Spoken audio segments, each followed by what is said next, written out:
Okay, so today what I want to talk about is housing, and specifically the idea of redlining, because there's plenty of misinformation about redlining. So when we start having conversations about reparations, a lot of time this misinformation actually functions as an inhibitor, because when a lot of times people imagine redlining, the misinformation has been so pervasive that the idea of the government paying some forms of reparation seem a little bit ridiculous. With the narrative that is commonly shared about redlining, I could totally understand that. Unfortunately, the narrative that most people believe is completely wrong. I'll explain. Typically what they'll say is that redlining were these lines that were drawn by the banks that basically said, hey, we won't give loans to black people, but we'll give loans to white people. And we won't give loans in these specific areas. But that's not exactly what redlining is. That's the effect of redlining, but that's not how it happened. So I'm going to go into the history of that pretty briefly. It shouldn't take that long. And then we'll get a clear understanding of that and why reparations makes so much sense.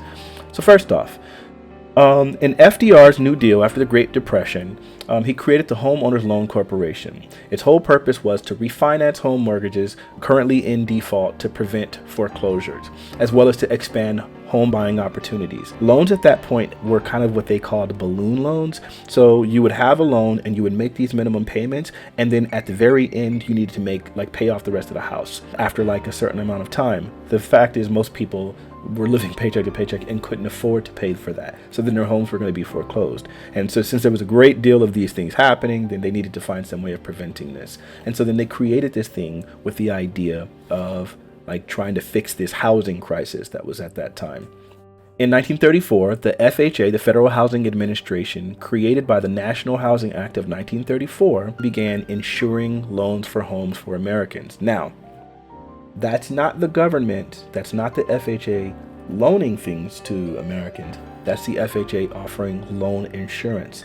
So the FHA is not going to loan the house themselves, but instead they're going to tell the bank, you can loan to these people and we'll insure it, meaning that we'll be on the hook for this loan. We'll make sure that we're insuring you against loss of principal. FHA created a risk rating system, and the risk rating system basically determined where they felt would be the appropriate place to insure loans and where they felt like were places not worthy of it.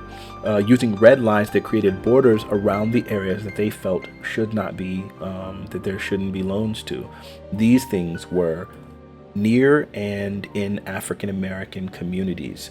This basically amounted to the refusal to insure mortgages in or near African American neighborhoods while also insisting on segregation. The underwriting codes said that incompatible racial groups should not be permitted to live in the same communities. So this was forced segregation, while simultaneously the FHA subsidized builders who were mass producing entire subdivisions for whites, where the requirement that none of those homes could be sold to African Americans. And these homes were being created near these power plants or other jobs, so that white people could leave the cities and then go to these new communities. And then now they have these loans that are insured by the government, some of which are really, really low interest rates. And now they have a job that they can work at. And so now they have these whole white settlement communities. Right there, you already have a distinction between the way most people view redlining and what actually happened. Because again, most people view redlining as something done by the banks, where the banks decide not to insure. The banks were always concerned about their money, and they had just gotten tightwadded and said, we're just not going to loan money because we're going to lose money on these homes. What the government did was, okay, we know that you're going to be this way, but if you have us insure the loan, which means that you won't be losing value, then that means that you'll actually do the loan. So then the government backed these loans for buyers, but the government only did this for white people. So as opposed to holding the banks responsible, the banks were always going to withhold the money, and they were just not going to approve you if you didn't have enough money, or if you didn't have what they felt was guarantee that you were going to be able to pay this loan. They just weren't going to loan to you. So the government got involved and said, we want you to take these risks and we'll insure them. So that's not the bank that's responsible. That's the United States government. So when the government takes part in things that are wholesale, terrible, and evil, and harmful to the citizens that it's supposed to protect, then at that point, the government should be culpable. And we've seen them do this time and time again with reparations for Native Americans, or the reparations for the Japanese internment camps, some reparations for some military things that happened in New Mexico. So the government, when it recognizes, hey, we've done wrong, does pay restitution. This isn't a foreign concept. It just seems like it's always foreign whenever it's applied to black people. But possibly that's due to the misinformation in which most people don't hold the government accountable because they think redlining was primarily done by the banks. That's just not true. Furthermore, after World War II, the GI Bill was created to assist veterans and help them pursue education, obtain employment, and purchase homes. Within its first 7 years, 8 million veterans took advantage of this. By 1956, when the bill initially expired, almost half of all World War II vets had gotten education or training through the GI Bill. At the same time, 4.3 million home loans worth $33 billion had been granted to veterans who were responsible for buying 20% of all new homes built after the war. Of course, this was largely denied to more than 1 million black veterans. So, once again, we have something which the government does, because the government is looking out for its citizens. It just doesn't consider black people its citizens. Because it's in plenty of situations when white people run into different issues, the government is willing to lend a hand.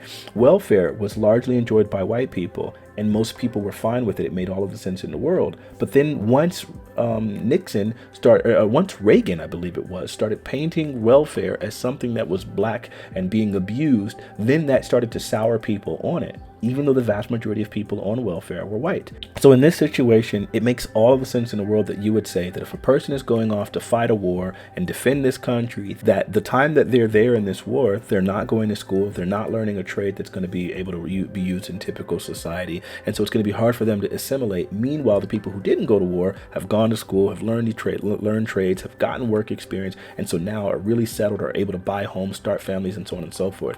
So the idea that the GI Bill would be created such that these people who have fought for the country have earned the ability for the government to assist them in assimilating back into society, obtaining education, and buying property, which is the way you generate wealth and all of those things, makes all the sense in the world. But of course, once you say it's only for white people and not for black people, this wasn't codified that way, but this is the way that it actually was implemented. Now you've caused a great deal of harm to all of the black veterans. Some of those people are still living today. By 1963, among the concerns of the March on Washington, and let me stop right there really quickly, hold on. Most of us have no idea what the actual name of that march was, because that's part of the erasure of the intention and what the political landscape was that led to that march. It's called the March on Washington for Jobs and Freedom.